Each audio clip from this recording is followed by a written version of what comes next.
தமிழகத்தில் மக்களவை தேர்தல் கடந்த 18ஆம் தேதி நடைபெற்றது.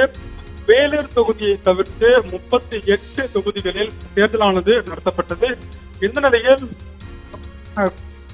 தருமபுரியில் வாக்குச்சாவடிகளை கைப்பற்றி இருப்பதாக திமுக உள்ளிட்ட எதிர்க்கட்சிகள் தமிழக தலைமை தேர்தல் அதிகாரி சத்யபிரதா சாகுவுக்கு கடிதம் அனுப்பியிருந்தனர்.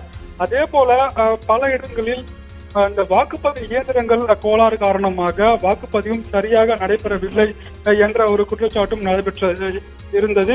இந்த நிலையில் தருமபுரியில் மட்டும் சுமார் 8 வாக்குச்சாவடிகளில் மறு வாக்குப்பதிவு செய்வதற்கு தமிழக தலைமை தேர்தல் அதிகாரி சத்யபிரதா சாகு இந்திய தேர்தல் ஆணையத்திற்கு கடிதம் அனுப்பியிருக்கிறார். குறிப்பாக இந்த தருமபுரி விவகாரத்தை பொறுத்தவரையில் தருமபுரி மக்களவை தொகுதிக்கு உள்ளடக்கி இருக்கக்கூடிய பாப்பிரெட்டிப்பட்டி சட்டமன்ற தொகுதிக்கு உட்பட்ட அந்த 8 வாக்குச்சாவடிகளில் தான் இந்த மறு வாக்குப்பதிவானது நடைபெற இருக்கிறது. குறிப்பாக தருமபுரியில் 8 வாக்குச்சாவடிகளிலும், கடலூர் மற்றும் திருவள்ளூர் தலா 1 வாக்குச்சாவடிகளிலும் மறு வாக்குப்பதிவு நடத்த தமிழக தலைமை தேர்தல் அதிகாரி சத்யபிரதா சாகு இந்திய தேர்தல் ஆணையருக்கு கடிதம் அனுப்பியிருக்கிறார். குறிப்பாக திருவள்ளூரை பொறுத்தவரையில் பூந்தமல்லி சட்டமன்ற தொகுதிக்கு உட்பட்ட ஒரு இடத்தில் இயந்திர கோளாறு காரணமாக வாக்குப்பதிவு சரியாக நடைபெறவில்லை. அதன் காரணமாக அங்கே மறு வாக்குப்பதிவு நடத்த அங்கு இருக்கக்கூடிய தேர்தல் நடத்தும் அதிகாரி தெரிவித்திருந்தார். அதே போல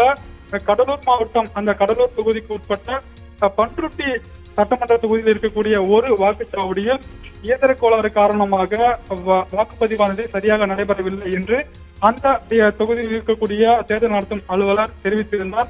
அதன் அடிப்படையில் கடலூர் மற்றும் திருவள்ளூர் ஆகிய இந்த 2 மக்களவை தொகுதிகளில் தலா 1 வாக்குச்சாவடிகளில் மறு வாக்குப்பதிவு நடத்திடுவோம். அதே போல இந்த தருமபுரி விவகாரம் தொடர்பாக 8 வாக்குச்சாவடிகளில் வாக்குப்பதிவானது முறையாக நடைபெறவில்லை. குறிப்பாக வாக்குச்சாவடிகள் கைப்பற்றப்பட்டிருக்கின்றன. அதே போல கள்ள ஓட்டுகளும் தருமபுரியில் அதிகமாக போடப்பட்டிருக்கின்றன என்பது குறித்தான பல்வேறு கட்ட புகார்கள் தமிழக தலைமை தேர்தல் அதிகாரிக்கு திமுக உள்ளிட்ட எதிர்க்கட்சிகள் தெரிவித்திருந்தன. அதன் அடிப்படையில் அது தொடர்பான ஒரு விவரமான அறிக்கையை சம்பந்தப்பட்ட தேர்தல் நடத்தும் அதிகாரி கொடுக்க வேண்டும் என்று தமிழக தலைமை தேர்தல் அதிகாரி சத்யபிரதா சாகு தெரிவித்திருந்தார்.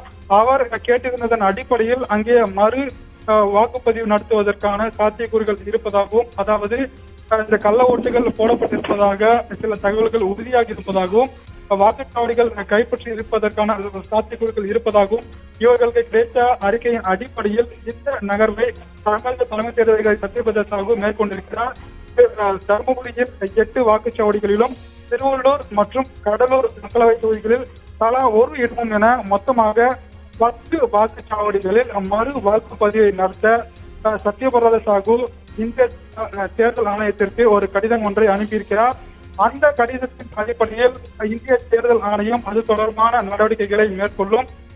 தமிழக தலைமை தேர்தல் அதிகாரி சத்யபிரதா சாகு கூறியிருப்பது போல தருமபுரியில் முறைகேடு நடந்திருக்கும் பட்சத்தில் தருமபுரியில் 8 இடங்களிலும், திருவள்ளூர் மற்றும் கடலூரில் தலா 1 வாக்குச்சாவடியிலும் மொத்தமாக 10 வாக்குச்சாவடிகளில் மறு வாக்குப்பதிவு நடைபெறுவதற்கான சாத்தியக்கூறுகள் இருக்கின்றன.